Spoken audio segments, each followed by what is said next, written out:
Hello বন্ধুরা, এখন আমি তথাগত মুখোপাধ্যায় পরিচালিত রাজ বলে সিনেমাটা রিভিউ করতে চলেছি, যেখানে লিড কাস্টে প্রচুর আর্টিস্ট রয়েছে। যার প্রধান নায়ক এবং নায়িকা যদি নাম বলি সেটা হলো বিক্রম চ্যাটার্জি এবং দেবলীনা কুমার। তো কেমন হলো এই সিনেমাটা, ছোট্ট করে যদি গল্পটা বলি, ট্রেলারে যেটুকু আছে, ট্রেলারটা বেশ বড় ছিল, মোটামুটি সবই দেখিয়ে দিয়েছিল। এবং এখানেও আমি গল্পের হিসাবে সেটাই বলবো। বিক্রম যে শহরে তাকে বাবা ছোটবেলায় নিয়ে গেছিল, কারণ বিক্রমের মা মারা যাওয়াতে বিক্রমের বাবা এই ফ্যামিলি মেম্বারের উপর রেগেছিল, কারণ সে মনে করতো তার মায়ের মৃত্যু, তার ওয়াইফের মৃত্যুর জন্য এই ফ্যামিলি মেম্বাররাই দায়ী। ছেলেকে সেখান থেকে নিয়ে যায়। ছেলে কিন্তু তার গ্রামের বাড়ি, গ্রামের মানুষগুলোকে কখনো বলতে পারেনি। এবং সে তার লাইফে এগিয়ে যাওয়ার জন্য, নিজেকে সেটেল করার জন্য যখন দেশ ছেড়ে ক্যানাডা চলে যাবে, তখন তার আগে সে ঠিক করছে নিজের দেশের বাড়ি বা নিজের পৈতৃক বাড়ি, যেখানে সবাই একসাথে থাকে, একান্নবর্তী পরিবার, সেখানে ফিরে যাবে। কারণ তার কাছে আসছে হঠাৎ বেশ কিছু চিঠি, যেখান থেকে তার এই ভাবনাটা আসছে। সে যখন ফিরে যাচ্ছে তখন সেখানে তাকে কিংবা আপ্যায়ন করা হচ্ছে, এবং সেখানে কি সত্যি সে ফিরে গিয়ে কি নিজে তার কাজে ফিরে যেতে পারবে, বা তার প্রফেশনাল লাইফটা কি সে আগিয়ে রাখবে, নাকি সে পার্সোনাল যেটা টাচ ছিল এই গল্পের ক্ষেত্রে, এই জীবনে এবং এই বাড়িকে ঘিরে, এই মানুষগুলোকে ঘিরে, এদের মাঝখানে কি থেকে গিয়ে নিজেকে এগিয়ে নিয়ে যাবে, নাকি সেখান থেকে সময় পর আবার সে চলে আসবে। এর থেকে বেশি জানতে হলে আপনাকে সিনেমা হলে গিয়ে এই সিনেমাটা দেখতে হবে। দেখুন, 2.5 ঘন্টার উপর এর ডিউরেশন। সিনেমার মধ্যে বেশ কিছু জিনিস আছে ভালো, তবে বেশ কিছু জিনিস আমার এরকমও মনে হচ্ছে যেটা আমার এক্সপেকটেশন কিন্তু ফুলফিল করতে পারিনি, যেটা ট্রেলার বা টিজার, গান যেগুলো কিন্তু করতে পেরেছিল। ভালো জিনিস কি, এখানে পারফরমেন্স রয়েছে। পারফরমেন্সে যদি প্রথম কথা বলবো সেটা হলো বিক্রমে এই ক্যারেক্টারটা, সিরিয়াসলি বলছি, মানে যা দুর্গাপুর জংশন রুথলেস একটা ক্যারেক্টার দেখবেন, বিক্রম না এখানে একটা ইনোসেন্ট হাসি নিয়ে এসছে ক্যারেক্টারটার মধ্যে। এত মিষ্টি লাগবে এবং এই ক্যারেক্টারটাকে সবাই ভালোবাসবে, সেরকমই একটা ক্যারেক্টার কিন্তু বিক্রম প্লে করেছে এখানে।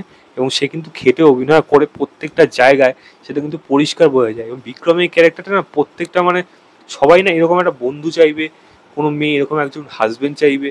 তো যে কোনো বাবা মা, যে কোনো পরিবার, তার বাড়ির একটা এরকমই ছেলে চাইবে। তো সেরকমই একটা পারফেক্ট ক্যারেক্টার কিন্তু বিক্রম এখানে পেয়েছে। সেখানে কিন্তু সে বেশ ভালো অভিনয় করেছে। ইমোশনাল সিনে হোক বা একটা ইনোসেন্ট মুহূর্ত, সেগুলোতে কিন্তু সে বেশ ভালো রকম অভিনয় করে গেছে। দেবলীনা কুমারের কথা বলবো, সে তাকে কিন্তু ভালোভাবে ইউজ করার জায়গা পেয়েছে, এবং সে কিন্তু নিজেরটা সব কিছু দিয়ে চেষ্টা করেছে। বিক্রমের সাথে কিন্তু তাকে বেশ ভালো মানিয়েছে, তার পারফরমেন্সে কিন্তু প্রশংসা করবো। অনুষা দেবীর কথা বলো, অনুষা দেবী এমন অনেক জায়গা আছে না, গায়ে কাটা দিয়ে উঠবে, এবং সেরকম তার পারফরমেন্স দিয়ে গেছে। এবং তার পারফরমেন্স ডেফিনেটলি ভালো। আমি যদি মানে একেন মানে আমাদের অনির্বাণ চক্রবর্তী বলি, বা আমাদের ওই বাড়িতে প্রত্যেকটা অন্যর ক্যারেক্টারটা হোক, বা এখানে শঙ্কর দেবনাথ হোক, সুদীপ মুখার্জির পাঠ হোক, প্রত্যেকে অভিনয় ভালো করে গেছে। এই বাড়ির যে বউ, এই 3 ভাইয়ের যে বউ যারা রয়েছে এখানে, তাদের একটা ছোট্ট মুহূর্ত আছে রান্নাঘরে, দেখবেন ইমোশনাল আপনাকে করে দেবে। কারণ সেখানে এমন কিছু কথা, এমন কিছু পারফরমেন্স উঠে আসছে, এমন কিছু কাজ তারা করছে, তার আগে এমন কিছু ঘটনা ঘটে রয়েছে, যেটা কিন্তু আপনাকে ভালো লাগাবে। সেখানে ইমোশনাল পোর্শনে কিন্তু এই সিনেমাটা ম্যাক্সিমাম টাইমে কিন্তু ওয়ার্ক করে যায়, যেটা কিন্তু বিশেষ করে বাংলা সিনেমার ক্ষেত্রে সব সময় যে হয় সেটা হয় বলবো না। তবে হ্যাঁ, বেশ কিছু জায়গা আছে যেগুলো কিন্তু এই সিনেমাটা ইমোশনাল পোর্শনে কিন্তু কাজ করিয়ে।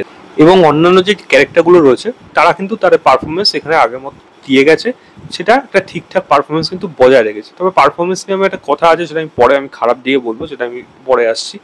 দ্বিতীয় জিনিস বলবো, এর প্রেজেন্টেশন আপনাকে কিভাবে দেখাচ্ছে, ক্যামেরার মাধ্যম দিয়ে যেরকমভাবে দেখানো হচ্ছে গ্রাম বাংলা, মানুষের প্রকৃতি, সেগুলো না আপনাকে কোথাও সেই পুরোনো দিনের সিনেমাতে ফিরিয়ে নিয়ে যাবে।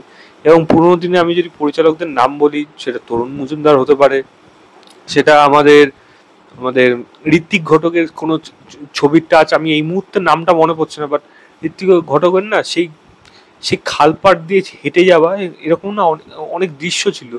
এবং সেখানে আমি যদি তপন সিনহার কিছু বলি, তপন সিনহার থেকে কিছু ঝলক নেওয়া এখানে, বা আমি এরকম অনেক রয়েছে গল্প, যাদের কিন্তু এখানে একটা কাইন্ড অফ একটা তাদের ফিলিংসটা কিন্তু মনে করায় এই সিনেমার মধ্যে। তো সেটা আমার খুব বেশ ভালো লেগেছে সেই দিকটা। এবং মিউজিকের অবশ্যই প্রশংসা করবো, বিশেষ করে ব্যাকগ্রাউন্ড মিউজিক। গান তো ডেফিনেটলি ভালো, কিন্তু ব্যাকগ্রাউন্ড মিউজিক এমন অনেক জায়গা রয়েছে যেগুলো কিন্তু ড্রামাটাকে ভালোভাবে উঠিয়ে দিচ্ছে, সেখানে কিন্তু সক্ষম হয়েছে। তো এবং অন্যান্য যে মানে ডিপার্টমেন্টগুলো রয়েছে, সেগুলো কিন্তু এখানে একটা বেশ ভালো রকম কিন্তু ওভারঅল আর্ট ডিরেকশন হোক, বা এখানে কস্টিউম হোক, সেগুলো কিন্তু বেশ একটা মানানসই গল্পের সাথে কিন্তু বেশ ভালোভাবে মিশে গেছে। এবং সেটাকে কিন্তু ফুটিয়ে তুলতে পেরেছে, যেটা আমার ভালো লেগেছে। ছোটোখাটো অন্যান্য দিক রয়েছে যেগুলো কিন্তু সিনেমার মধ্যে বেশ ভালো উঠে আসে, ভালো কিছু ডায়লগ রয়েছে যেগুলো কিন্তু ভালো, বেশ হাততালিও পাবে এবং ইমোশনালও করবে, এরকমও রয়েছে। তবে সিনেমার সব কিছু কিন্তু ভালো না। প্রথম কথা হলো চিত্রনাট্য, আমি বলবো চিত্রনাট্য কিন্তু আরও বেশি এনগেজিং করতে পারতো অ্যাটলিস্ট, আমার অ্যাটলিস্ট যেটা মনে হয়েছে। এবং এখান থেকে আমি খারাপ জিনিসে ঢুকছি। এবং দেখুন সিনেমার শুরুটা না অনেক কিছু না জিনিস এই মানুষগুলো করতে থাকে। আজকের দিনে না এরকম জিনিস একটা সময় বাংলা সিনেমাতে 70-এর দশকে হয়ে গেছে। তখন আমি যদি তুলসী চক্রবর্তী বা এদের নাম বলি, আমি তারা এরকম ধরনের অ্যাক্টিভিটিস করতো, এরকম ধরনের মজা করতো, সেটা না ওই সময়ের সাথে সময়কালের সাথে মিলে যায়। আজকের দিনে না সেও এই জিনিসগুলো এরকম এতটা ইনোসেন্ট বা এত কিছু মানে ভোলা ব্যক্তি, সেইগুলো অতটা না সেইভাবে উঠে আসে না বা বিশ্বাস করা যায় না, যেটা আমার সিনেমার শুরুর থেকে শেষ অবধি বারবার মনে হচ্ছে। বিশেষ করে শুরুর দিকে এত জিনিসগুলো ক্যারিকেচার হচ্ছিল, সেটা দেখতে অত বেশি ভালো লাগছিল না বা বিলিভ হচ্ছিল। মেন কথা হলো ভালো লাগা না থেকে বিলিভ করানো, বিশ্বাস করতে পারছিলাম না যে এটা আজকের দিনে আমি একটা গল্প দেখছি।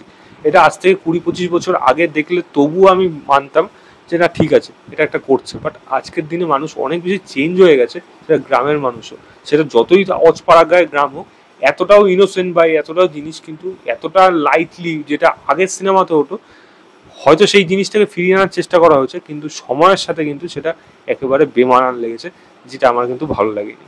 সিনেমাটা মাঝখানে বেশ অনেক পোর্শন আছে যেগুলোকে কিন্তু ফাস্ট পেসে কাজ করাতে পারতো, বা অনেক বেশি জায়গা আছে যেগুলো কিন্তু মনে হচ্ছে ড্র্যাগ হয়ে গেছে, সেরকম পোর্শন কিন্তু মনে হচ্ছে, যার জন্য কিছু কিছু পোর্শন কিন্তু বোর লাগছিল এটা। তৃতীয় জিনিস বলবো, এখানে এখানে মানুষের চিন্তা ভাবনা বা একটা ডাইমেনশন অনেক সময় চেঞ্জ হয়ে গেছে। অন্যর ক্যারেক্টারটাকে যেরকম এখানে দেখানো হচ্ছিল তার মধ্যে চেঞ্জেস হলো, তার জন্য প্রপার সময় এবং প্রপার মানে কি বলবো, তার যে ভাবনার পরিবর্তনটা কিভাবে হলো সেটার একটা সময়ের প্রয়োজন, এবং সেখানে কিছু বোঝানোরও প্রয়োজন, দেখানোরও প্রয়োজন। আমার মনে হয় সেটা এখানে দেখাতে বা তুলে ধরতে পারেনি, বা সময়ের জন্য হয়তো সেইগুলো করেনি, বা কেটে হয়তো বাদ দিয়ে দেওয়া হয়েছে, সেইগুলোর মনে হয় প্রয়োজন ছিল। এখানে রণজয় এবং দেবলীনা তার যে সম্পর্কের জায়গাটা, সেটা না হঠাৎ করে আসে, এবং হঠাৎ করে সেখানে একটা মানে একটা কনক্লুশন তারা নিয়ে আসে, যেটা আমার মনে হয় আরও বেশি স্পেস ডিমান্ড করছিল। তাহলে এই ত্রিকোণ সম্পর্কে ইকুয়েশনটা আরও ভালোভাবে কিন্তু জমে উঠতো, যেটা আমার মনে হয় এখানে মিস করে গেছে। এবং নস্টালজিয়া জিনিসগুলোকে বারবার করে করে দেখাতে দেখাতে না একটা সময় গিয়ে না সেটা অতিরিক্ত হয়ে গেছে। তাই যতটা মনে হচ্ছিল ভালো লাগছে, একটা সময় গিয়ে সে ভালো লাগার পোর্শনটা না আস্তে আস্তে কমতে থাকে একটু। ঠিক আছে এর এই জিনিসটা বারবার মনে হতে থাকে, যেটা আমার এই সিনেমা দেখে মনে হয়েছে। এবং আমি যদি ক্লাইম্যাক্সেরও কথা বলি, ক্লাইম্যাক্সটা একটা এরকম ধরনের সিনেমা, যেমন সুদীপ মুখার্জির সাথে তার মায়ের যে দ্বন্দ্ব বা তার পরিবারের দ্বন্দ্বটা, সেটা যেইভাবে এখানে মানে মীমাংসা হচ্ছে বা যা হচ্ছে এখানে দেখাচ্ছে, সেটা প্রপারভাবে হয়নি। বা সেখানে আরও স্পেসের আরও বেশি সময়, আরও বেশি মোমেন্ট, আরও বেশি ইমোশনাল পোর্শন থাকলে সেটা আরও বেশি ভালো হতো।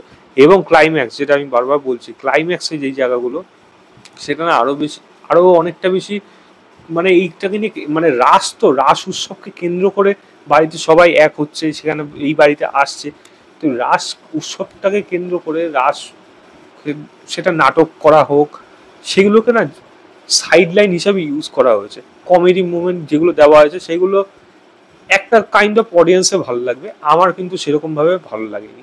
বা আমার এখানে কমিক হোক বা মানে মজার মুহূর্তগুলো হোক, সেগুলো অনেক বেশি ওভার ড্রামাটিক বা ব্যাড ডেটেড আমার মনে হয়েছে, যেটা আজকের দিনে অনুযায়ী কিন্তু একেবারে সেগুলো মনে হয়নি।